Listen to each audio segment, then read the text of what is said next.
नमस्कार विद्यार्थी मित्रांनो, अभ्यास करताय ना, करायलाच पाहिजे. द्रोणाचार्य अकॅडमी मध्ये आपलं सहर्ष स्वागत. आज आपण सायन्स मधला फिजिक्स मधला एक छोटासा पाठ बघणार आहे, तो म्हणजे refraction of light. Refraction of light याच्यामधला रूल नंबर 3 आहे. बघा मी सांगते. When a light ray incident normally when a light ray incident normally at a boundary between two media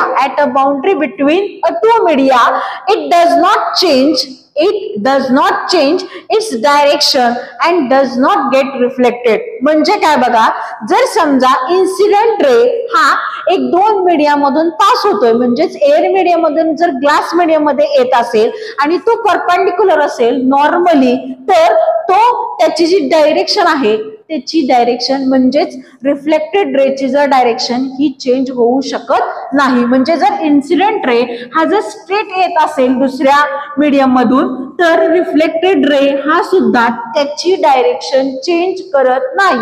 तो आहे असा सरळ येतो. त्यामुळे इथे लिहिलेलं आहे हेच डज नॉट गेट रिफ्लेक्टेड. हेच रूल नंबर 3 सांगतो. धन्यवाद.